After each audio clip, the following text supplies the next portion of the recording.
哈梅内伊藏身地堡，或成真主党领导人纳斯鲁拉第二。以牙还牙的冬季战争，俄乌第1432天，能源与无人机的较量。大家好，欢迎收看新冷战情势，请大家先为我们的节目点赞、留言，谢谢大家。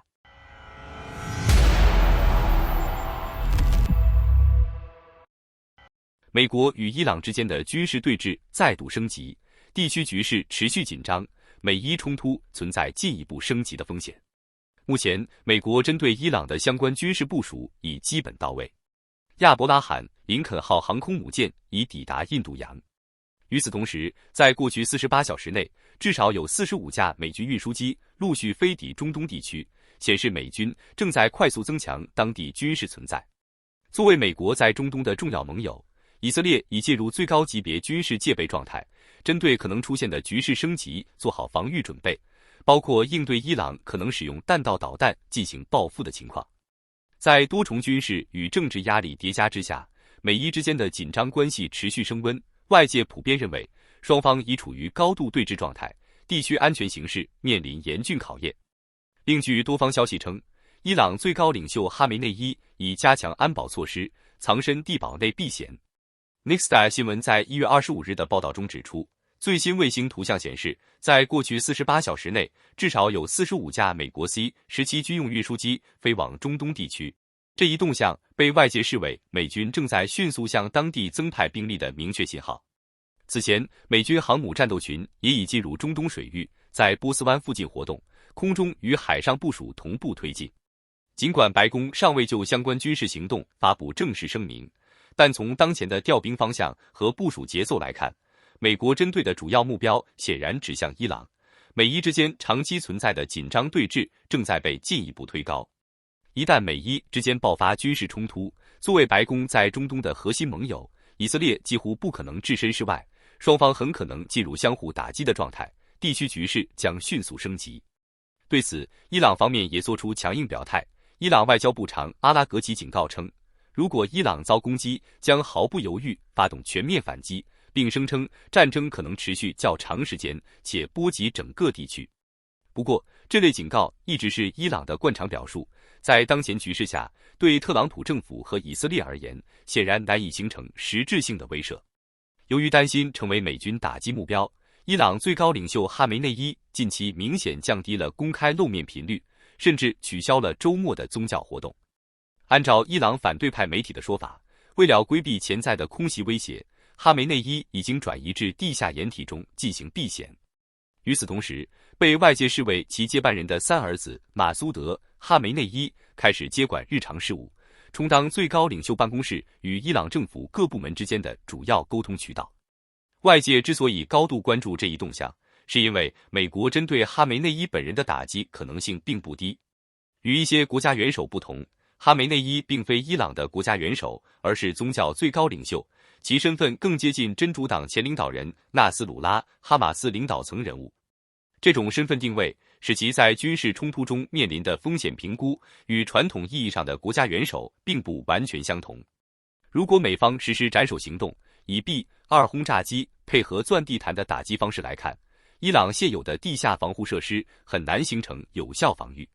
即便掩体深度较深，也难以完全规避高强度打击所带来的冲击效应。此前，以色列在地区冲突中的相关行动，已经让各方对这种打击方式的实际效果有了直观认识。为了防范被电子信号锁定位置，哈梅内伊已下令高层官员及随行人员禁用电子通讯设备，进入严格的通讯管制状态。一个明显的细节是，一向在 X 平台保持活跃的哈梅内伊，自1月17日起突然停止更新，被外界视为其进入高度隐蔽状态的侧面印证。在当前局势下，对哈梅内伊个人安全而言，最大风险并不来自防空系统，而是行踪是否暴露。在隐形战机和精确制导武器面前，德黑兰的防空体系难以形成有效拦截，这也是伊朗高层选择高度分散、频繁转移的重要原因。事实上，在此前伊朗国内抗议局势紧张期间，为防止局面失控，哈梅内伊曾与亲信转移至位于沙漠地区的革命卫队基地。伊朗政权当前进入高度戒备状态，直接背景来自美国总统特朗普近期的军事部署动作。以色列第13频道报道称，由亚伯拉罕·林肯号航空母舰领衔的美国航母打击群已经抵达中东相关海域。特朗普在1月23日公开证实，美军正在密切关注伊朗局势，并已派遣一支规模庞大的舰队向波斯湾方向机动。这也是特朗普首次公开承认将美军重要军事资产调往中东，以回应伊朗政权对国内抗议活动的强力镇压。特朗普在近期的表态中提到，伊朗政权已经取消了一项原本作为镇压行动一部分的处决计划。他称这一决定是一个积极信号。同时，特朗普也对伊朗方面发出明确警告，表示如果继续推进相关行动，美方将采取前所未有的强硬回应。对于外界关注的由美国军舰组成的驶向伊朗的大军，特朗普则表示，这些军事力量未必一定会被动用，也许我们不需要用到他们，我们拭目以待。美国媒体随后报道称，美国海军亚伯拉罕·林肯号核动力航母及其航母打击群，当地时间星期四仍位于印度洋海域，并正向西机动，驶向中东方向。这支舰队此前曾部署在南中国海，其调动被普遍视为对当前中东局势的直接回应。与此同时，在国内局势方面，伊朗政权继续采取强力管控措施。为了压制异议声音，伊朗已切断全国网际网络连接。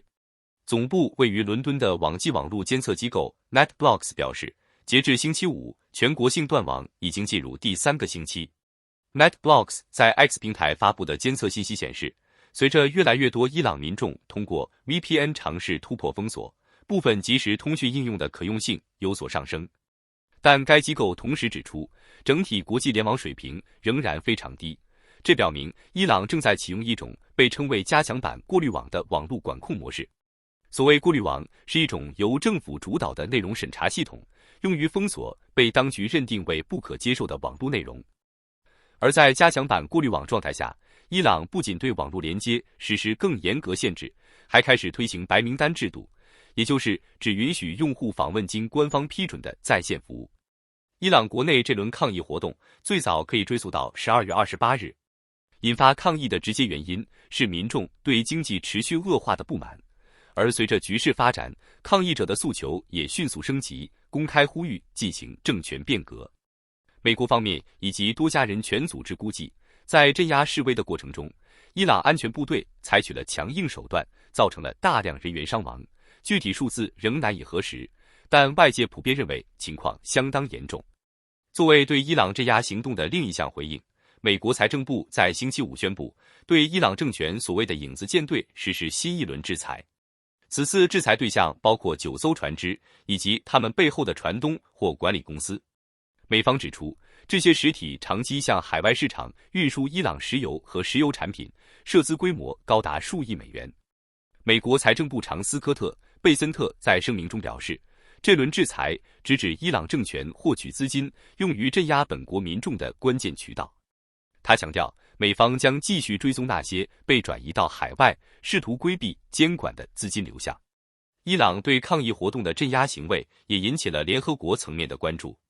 联合国人权理事会在星期五召开特别会议，专门讨论伊朗局势。联合国人权事务高级专员福尔克尔·蒂尔克在会上表示，虽然伊朗街头的暴力程度可能有所下降，但相关侵犯人权的行为仍在持续。蒂尔克呼吁伊朗当局重新审视当前做法，停止过度镇压，包括简化司法程序和不成比例的判决。同时，他也呼吁国际社会采取行动，关注制裁措施对普通伊朗民众人权状况所带来的影响。另有分析指出，一旦美伊之间真的爆发军事冲突，以色列几乎不可避免会被卷入其中，双方可能进入相互打击的状态。在此前的地区冲突中，阿联酋、约旦以及驻中东的英军曾在防空层面提供协助，帮助拦截导弹和无人机。埃及方面的立场则相对谨慎，态度依旧较为模糊。伊朗爆发抗议活动已接近1个月，在这一背景下，伊朗流亡王储里萨巴列维近日接受美国有线电视新闻网 CNN 采访时，给出了一个引发广泛关注的判断。他表示，根据他掌握的信息，伊朗全国的死亡人数可能已经超过2万人。同时，他还透露，伊朗政府和军队内部正在出现明显裂痕，至少有15万人有意脱离现有政权体系。巴列维在采访中直言，这一轮抗议与以往不同。他说，伊朗民众之所以走上街头，是因为已经无法再忍受这个政权，并将这场运动形容为一场真正的革命。事实上，早在去年7月，巴列维就在接受《政客》杂志采访时透露，已有至少5万名军方和政府系统内人员加入了他所建立的反对派平台，而这一数字仍在持续上升。巴列维表示，就在伊朗全国网络被切断前2天，又有超过10万人提交了加入申请，这还不包括此前已经登记的人数。他强调，越来越多的人选择拒绝上班，甚至直接脱离体制。他说，参与者的背景非常广泛，包括军人、准军事人员、警察，以及政府部门的公务员和部分外交系统人员。综合来看，伊朗当前正同时承受来自国内抗议、国际制裁以及外部军事威慑的多重压力。一方面，民众不满情绪持续累积，信息封锁之下，真实情况仍难以完全呈现；另一方面，美国及其盟友不断强化军事部署，使局势进一步升温。在这样的背景下，无论是伊朗政权的选择，还是美国是否继续加码施压，都可能成为影响局势走向的关键变数。接下来，事态是被控制在政治与外交层面，还是进一步外溢为地区性冲突，仍有待观察。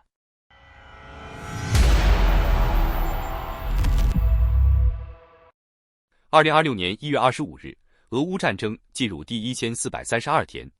1月24日，俄罗斯对乌克兰发动大规模空袭，共发射375架无人机和21枚导弹。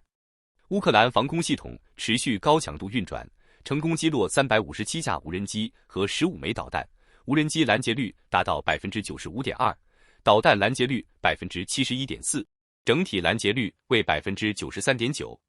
尽管防空效果显著，袭击仍造成1人死亡，40人受伤，超过170处设施遭到破坏，其中包括能源基础设施、60多栋公寓楼和80辆民用车辆。目前，基辅及部分地区出现断电情况，抢修工作正在进行。值得警惕的是，俄罗斯再次使用 Kh-22反舰导弹袭击基辅，并一次性发射12枚。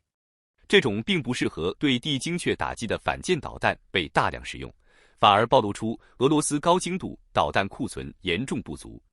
更重要的是，在来袭导弹残骸中发现了标注为2026年新生产的部件，表明俄罗斯正采取生产到一定数量就立即发射的模式，几乎无法形成库存。这既说明俄罗斯导弹储备吃紧，也同时证明，在制裁环境下，俄罗斯依然能够持续获得关键零部件，维持导弹生产。近期的战场表现显示，俄罗斯在无人机技术、攻击规模以及导弹生产能力方面均有所提升，甚至出现利用星链系统控制无人机对乌克兰发动袭击的情况。这表明俄罗斯在某些技术领域确实取得了阶段性突破。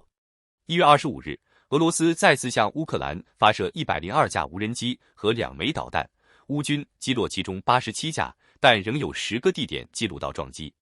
俄罗斯显然试图通过持续的饱和式空袭摧毁乌克兰能源系统，将严寒天气作为战争武器，迫使乌克兰妥协，但这一策略注定难以奏效。乌克兰迅速展开以牙还牙的对等反击。过去24小时内，乌克兰出动近100架无人机，对俄罗斯多个地区、克里米亚以及乌东占领区发动打击，重点目标直指俄罗斯能源基础设施。别尔哥罗德和塔甘罗格的关键设施遭到破坏，导致当地电力和供暖系统出现严重问题。别尔哥罗德州州长格拉德科夫公开承认，该州遭遇了战争爆发以来规模最大的袭击，一夜之间发生50多起爆炸，包括该市火电厂在内的能源设施受损，城市大面积停电。与此同时，塔甘罗格、布良斯克、奥廖尔、别尔哥罗德等地的变电站遭到袭击，摩尔曼斯克、北莫尔斯克等多个地区也出现大范围停电。扎卡姆斯克别尔姆发生严重停电事故，莫斯科州扎赖斯克市同样受到影响，停电范围正逐步向莫斯科市蔓延。乌克兰的持续反击已经让俄罗斯多个地区承受能源压力，在把天气当武器这件事上，乌克兰同样具备能力和意志。地面战场方面，苏梅方向，俄军继续从库尔斯克和苏梅北部发动进攻，但未取得任何实质性进展。波克罗夫斯克方向，乌军第147炮兵旅对西北部工业区俄军阵地实施精准打击。俄军不计代价向波克罗夫斯克、米尔诺赫拉德北部和格里申方向推进，乌军持续阻击，同时为最终撤退或反击创造条件。扎波罗热方向，在胡利亚伊波列附近，乌军俘获7名俄军士兵。俄军对该地区及扎波罗热西部的多次进攻均以失败告终。辛巴弗洛夫卡方向，俄军投入更多重型装备发起进攻，却遭遇惨败，损失极为惨重。科斯蒂安蒂尼夫卡方向，俄军试图从东南方向渗透推进，企图复制波克罗夫斯克的战术，但未能取得进展。库皮扬斯克方向，联合军事博客作者都指出，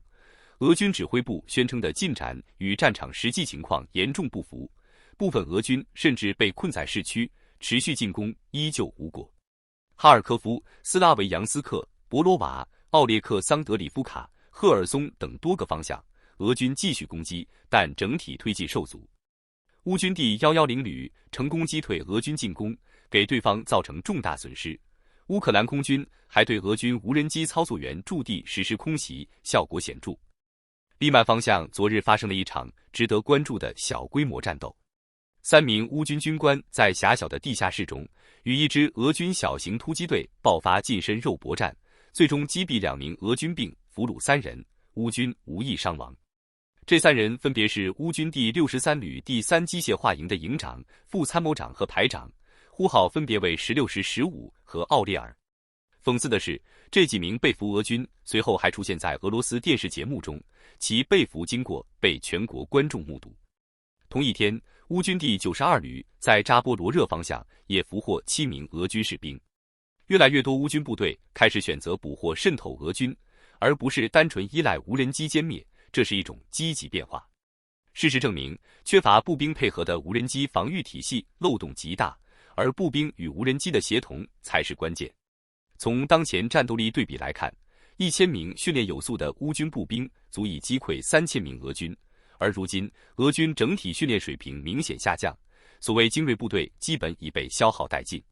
昨日下午，俄军在辛巴弗洛夫卡方向再次发动进攻，投入大量重装力量。乌军第42摩步旅佩伦无人机部队与邻近部队协同作战，利用光纤无人机和远程炮火成功粉碎进攻。目前，乌军增援部队的调动方向仍然成谜。除扎波罗热库班方向和波克罗夫斯克方向外，如果乌克兰能够向库皮扬斯克方向再投入数个旅的兵力，一场全面反击战或许很快就会拉开序幕。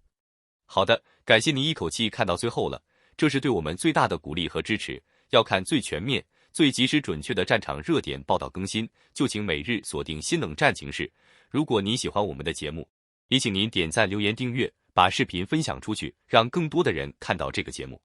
想要赞助我们的朋友，可以打开超级感谢打赏赞助，帮助我们能持续做出更多好节目。谢谢大家。